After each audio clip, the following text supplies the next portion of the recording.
Continuing the mysterious stranger. Then that great, pale, silent, solid crowd drew a deep breath and looked into one another's faces as if they said, "Was it real? Did you see it?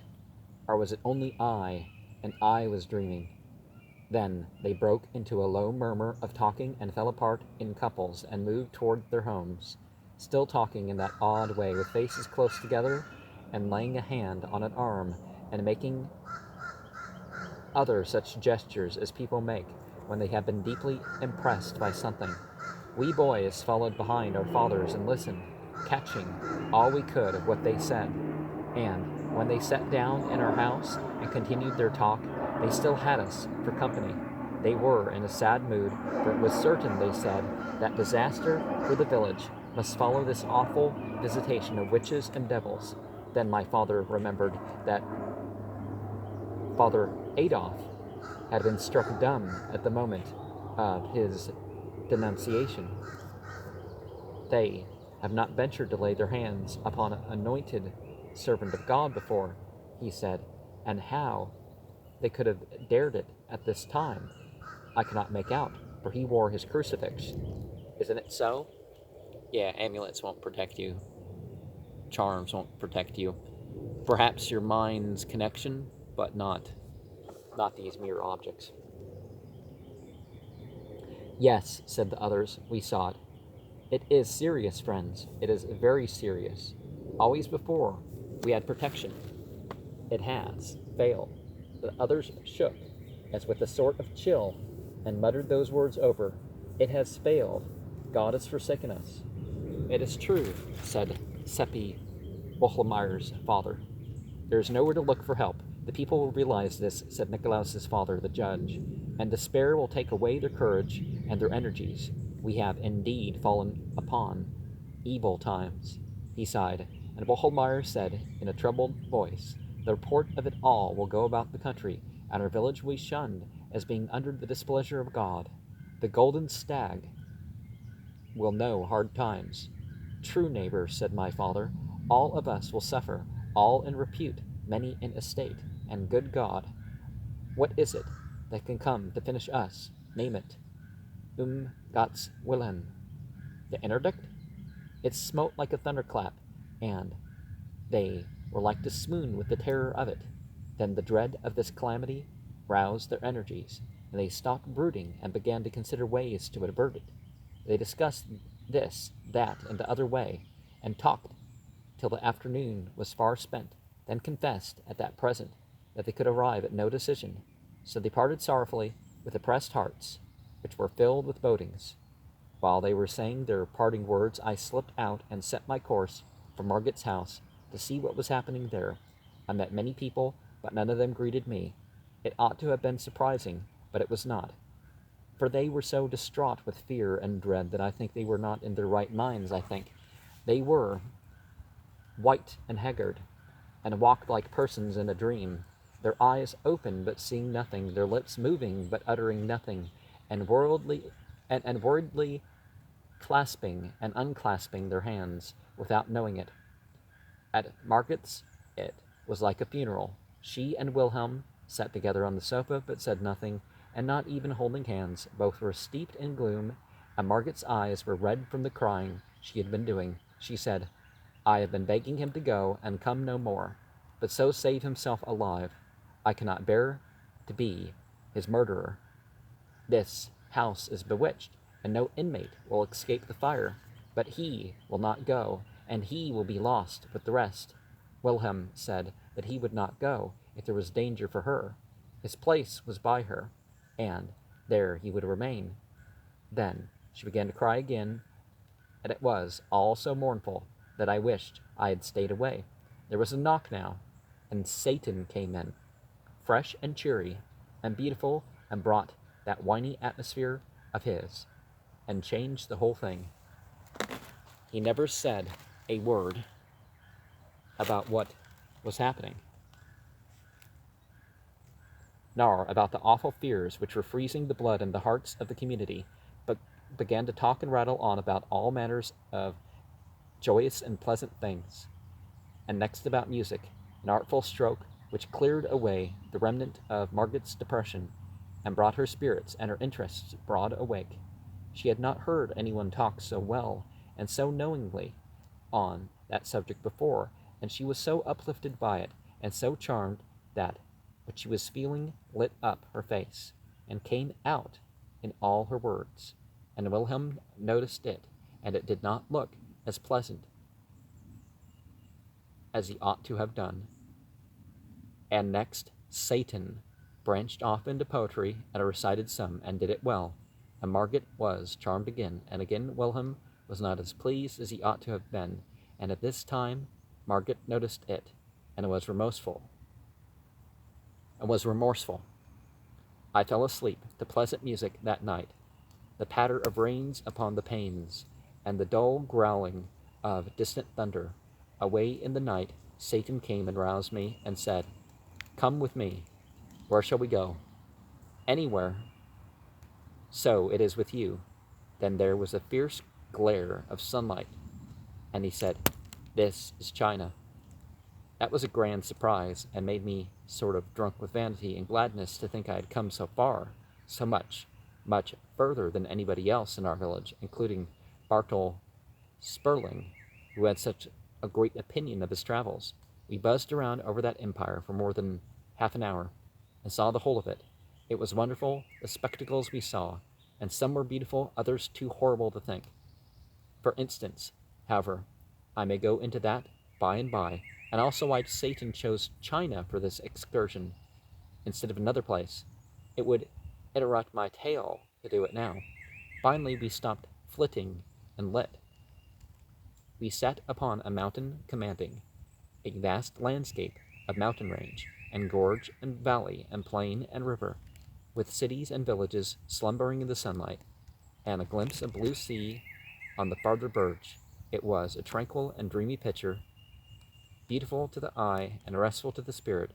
If we could only make a change like that whenever we wanted to, the world would be easier to live in than it is, for change of scene shifts the mind's burdens to other shoulder and banishes old shop-worn weariness from mind and body both. We talked together, and I had the idea of trying to reform Satan and persuade him to lead a better life. I told him about all those things he had been doing and begged him to be more considerate and stop making people unhappy. I said I knew he did not mean any harm, but that he ought to stop and consider the possible consequences of a thing before launching it in that impulsive and random way of his. Then he would not make so much trouble. He was not hurt by this plain speech. He only looked amused and surprised and said, "What? I do random things? Indeed, I never do. I stop and consider the possible consequences. Where is the need? I know what the consequences are going to be. Always."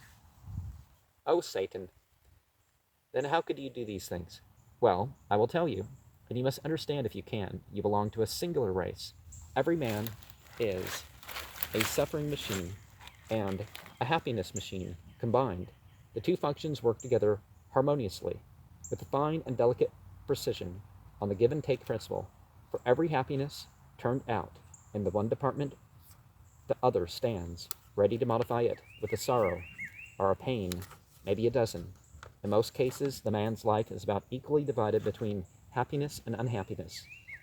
When this is not the case, the unhappiness predominates, always, never the other. Sometimes a man's make and disposition are such that his misery machine is able to do nearly all the business. Such a man goes through life, almost ignorant of what happiness is. Everything he touches, everything he does, brings misfortune upon him. Of course, it's not about happiness or pleasure or displeasure or any of that. You have seen such people. To that kind of a person, life is not an advantage, is it? It is only a disaster. Sometimes for an hour's happiness, a man's machinery makes him pay years of misery. Don't you know that? It happens every now and then. I will give you a case or two presently. Now the people of your village are nothing to me. You know that, don't you?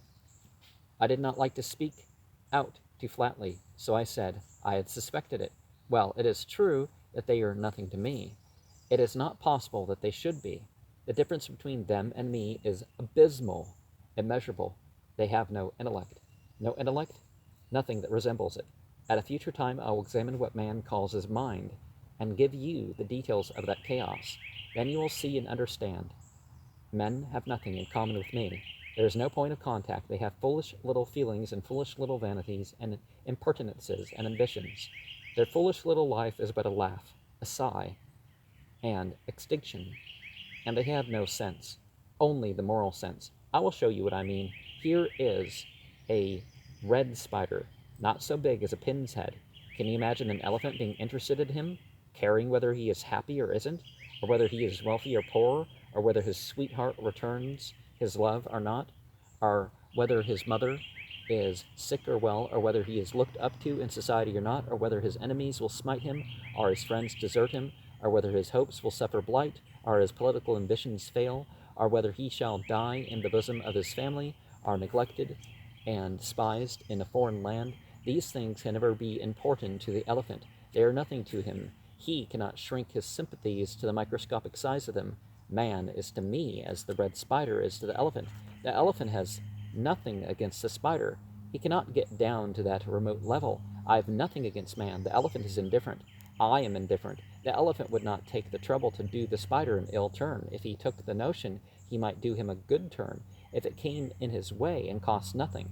I have done men good service, but no ill turns. The elephant lives in a century, the red spider a day. In power, intellect, and dignity, the one creature is separated from the other by a distance which is simply astronomical. Yet, in these, as in all qualities, man is immeasurably further below me than is the wee spider below the elephant. Man's clumsy and tediously and laboriously patches little trivialities together and gets a result such as it is. My mind creates. Do you get the force of that? Creates anything it desires, and in a moment, creates without material, creates fluids, solids, colors, anything, everything, out of the air, nothing which is called thought. A man imagines a silk thread, imagines a machine to make it, imagines a picture, then by weeks of labor, embroiders it on canvas with the thread. I think the whole thing, and in a moment it is before you, created. I think a poem, music, the record of a game of chess, anything, and it is there. This is the immortal mind. Nothing is beyond its reach. Nothing can obstruct my vision. The rocks are transparent to me, and darkness is daylight. I do not need to open a book. I take the whole of its contents into my mind at a single glance, through the cover, and in a million years I could not forget a single word of it, or its place in the volume. Nothing goes on in the skull of man, bird, fish, insect, or other creature which can be hidden from me.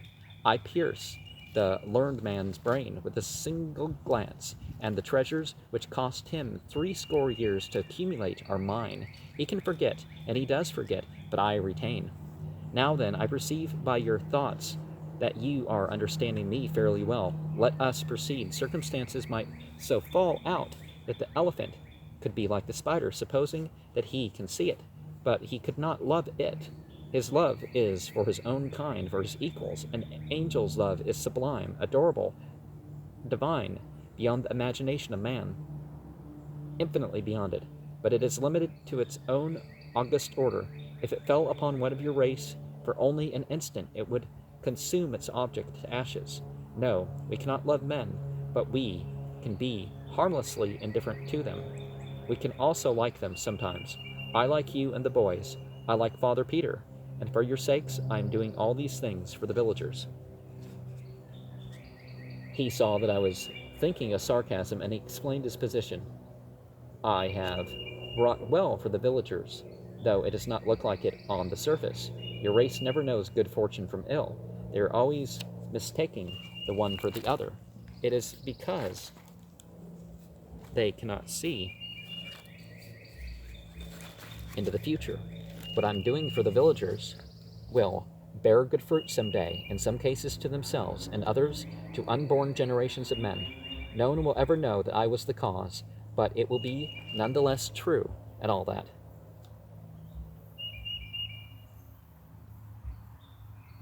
For all that. Among you boys, you have a game. You stand a row of bricks on end, a few inches apart. You push a brick, it knocks its neighbor over. The neighbor knocks over the next brick, and so on till all the row is prostrate. That is human life. A child's first act knocks over the initial brick, and the rest will follow inexorably. If you could see into the future as I can, you would see everything that was going to happen to that creature, for nothing can change the order of its life after the first event has determined it. That is, nothing will change it, because each act unfailingly begets an act. That act begets another, and so on to the end, and the seer can look forward down to the line and see just when each act is to have birth, from cradle to grave. Does God order the career? Foreordain it? No. The man's circumstances and environment order it. His first act determines the second and all that follow after.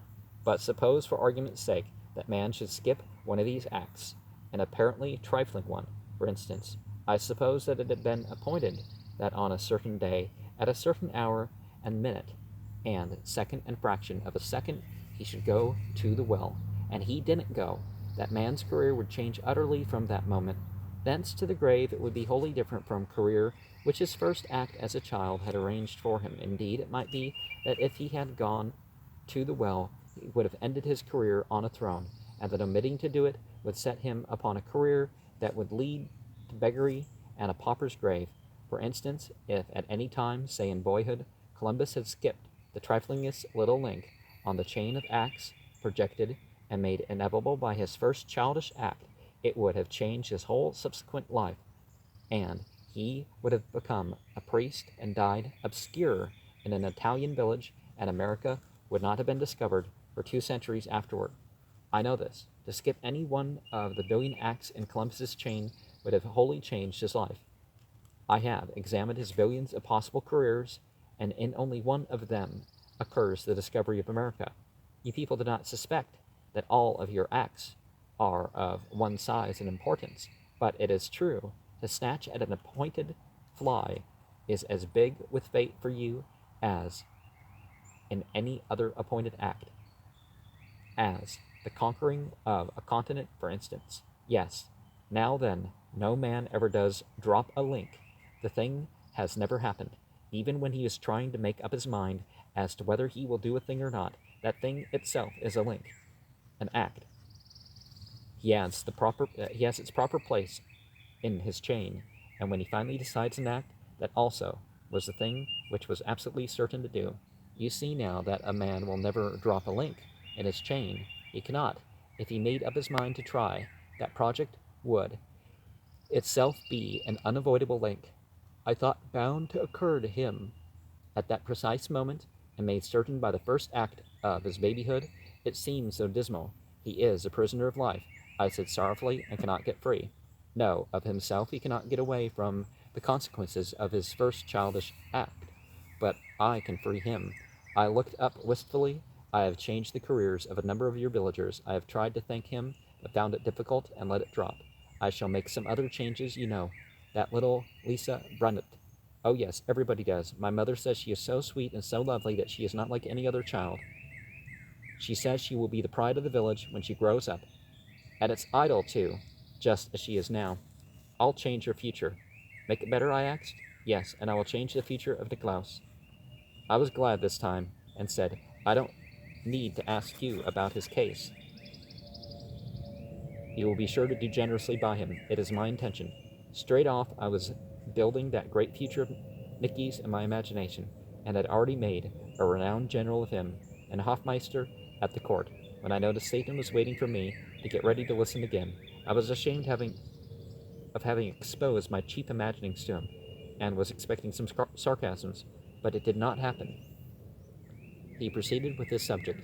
Nicky's appointed life is 62 years. That's grand, I said. Lisa's 36. But as I told you, I shall change their lives and those ages. 2 minutes and a quarter from now, Nicolaus will wake out of his sleep and find the rain blowing in. It was appointed that he should turn over and go to sleep again, but I have appointed that he shall get up and close the window first. That trifle will change his career entirely. He will rise in the morning 2 minutes later than the chain of his life had appointed him to rise. By consequence, thenceforth nothing will ever happen to him in accordance with the details of the old chain. He took it out of his watch and sat looking at it a few moments, and then said, Nicolaus has risen to close the window. His life has changed. His new career has begun. There will be consequences. It made me feel creepy. It was uncanny. So, think your next moments that you think, oh, I'll sleep another couple minutes or something, when our prayer time comes in or whatever. But for this change, certain things would happen 12 days from now. For instance, Nikolaus would save Lisa from drowning. He would arrive on the scene at exactly the right moment, 4 minutes past 10, the long ago appointed instant of time, and the water would be shoal, the achievement easy and certain. But he will arrive some seconds too late now. Lisa will have struggled into deeper water. He will do his best, but both will drown.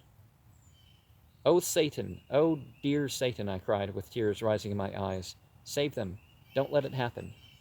I can't bear to lose Nikolaus. He is my loving playmate and friend. And think of Lisa's poor mother." I clung to him and begged and pleaded, but he was not moved. He made me sit down again and told me I must hear him out. "I've changed Nikolaus's life, and this has changed Lisa's. If I had not done this, Nikolaus would save Lisa. Then he would catch cold from his drenching. One of your race's fantastic and desolating scarlet fevers would follow, with pathetic after effects. For 46 years he would lie in his bed, a paralytic log, deaf, dumb, blind, and praying night and day for the blessed relief of death. Shall I change his life back? Oh no, oh not for the world. In charity and pity, leave it as it is. It is best so. I could not have changed any other link in his life and done him so good a service. He had a billion possible careers, but not one of them was worth living. They were charged full with miseries and disasters, but my intervention, he would do his brave deed 12 days from now, a deed begun and ended in 6 minutes, and get for all reward those 46 years of sorrow and suffering I told you of. It is one of the cases I was thinking of a while ago when I said that sometimes an act which brings the actor an hour's happiness and self-satisfaction is paid for or punished by years of suffering. I wondered what poor little Lisa's early death would save her from.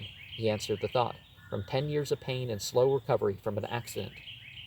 And then from 19 years pollution, shame, depravity, crime, ending with death at the hands of the executioner. 12 days hence, she will die.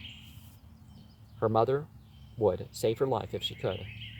Am I not kinder than her mother? Yes, oh yes.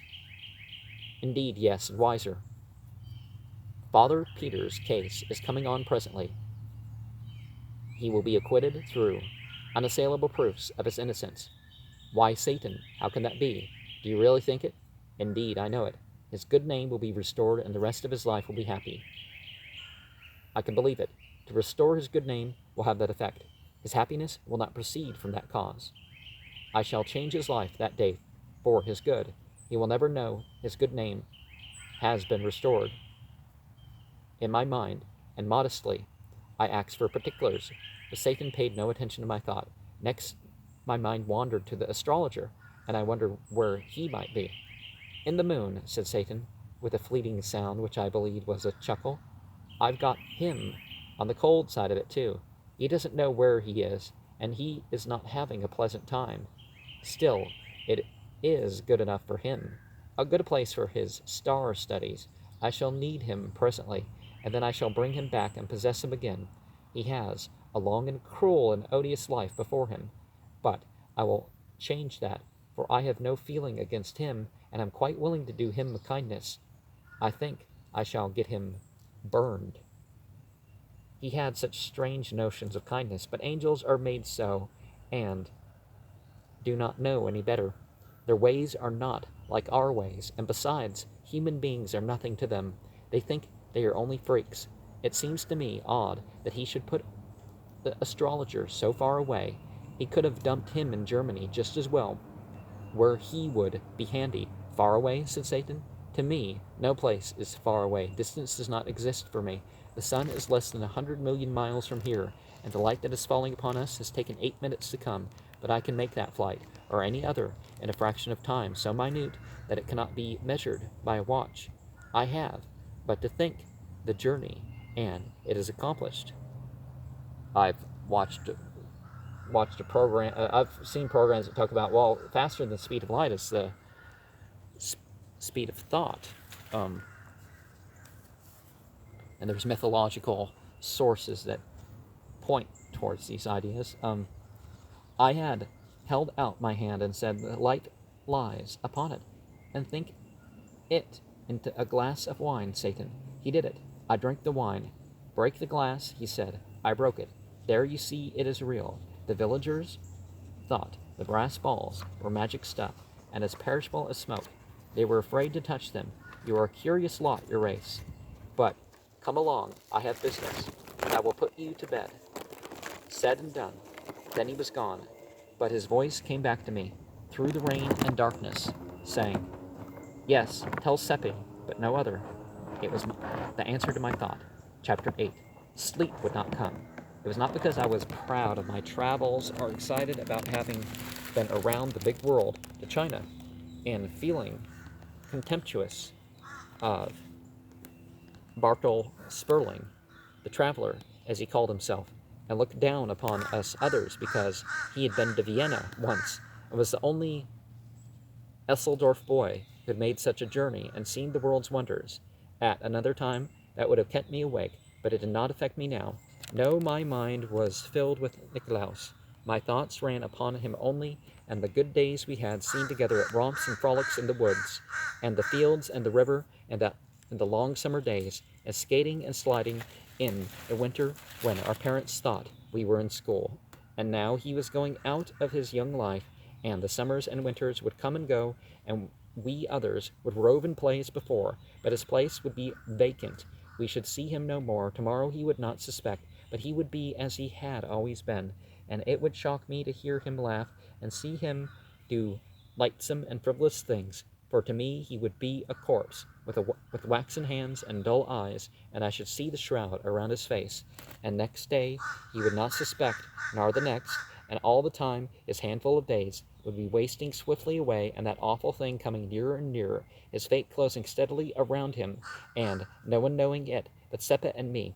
12 days, only 12 days. It was awful to think of. I noticed that in my thoughts. I was not calling him by his familiar names, Nick and Nicky, but was speaking of him by his full name, and reverently as one speaks of the dead. Also, as incident after incident of our comradeship came thronging into my mind of the past, I noticed that they were mainly cases where I had wronged him or hurt him, and they rebuked me and reproached me, and my heart was wrung with remorse, just as it is when we remember our unkindness to friends who have passed beyond the veil, and we wish we could have them back again, if only for a moment, so that we could go on our knees to them and say, have pity and forgive. And we can certainly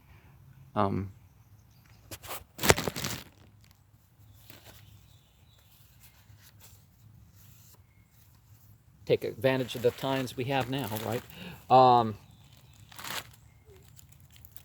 Once, when we were 9 years old, well, not everybody wants that sort of seeking forgiveness. Once, when we were 9 years old, he went a long errand of nearly 2 miles for the fruiterer, who gave him a splendid big apple for a reward, and he was flying home with it, almost beside himself with astonishment and delight, and I met him, and he let me look at the apple, not thinking of treachery, and I ran off with it, eating it as I ran. He followed me, and begging, and when he overtook me, I offered him the core, which was all that was left, and I laughed. Then he turned away, crying, and said he had meant to give it to his little sister. That smote me, for she was slowly getting well of a sickness, and it would have been a proud moment for him to see her joy and surprise and have her caresses, but I was ashamed to say I was ashamed, and only said something rude and mean to pretend I did not care, and he made no reply in words, but there was a wounded look in his face as he turned away towards his home, which rose before me many times in after years, in the night, and reproached me and made me ashamed again. It had grown dim in my mind by and by. Then it disappeared, but it was back now, but not dim. Once at my school, when we were 11, I upset my ink and spoiled 4 copybooks, and was in danger of severe punishment, but I put it upon him, and he got the whippings. And only last year I had cheated him at a trade, giving him a large fishhook, which was partly broken through were 3 small sound ones, and the first fish he caught broke the hook, but he did not know I was blamable, and he refused to take back one of the small hooks, which my conscience forced me to offer him, but said a trade is a trade. The hook was bad, but that was not your fault. No, I could not sleep. These little shabby wrongs upbraided me and tortured me, and with a pain of much sharper than one feels when wrongs have been done to the living, Nicolaus was living, but no matter. He was to me as one already dead. The wind was still moaning about the eaves, the rain still pattering upon the panes. In the morning I sought out Seppi and told him it was down by the river. His lips moved, but he did not say anything. He only looked dazed and stunned, and his face turned very white. He stood like that a few moments, the tears welling into his eyes, and then he turned away, and I locked my arm in his, and we walked along thinking but not speaking.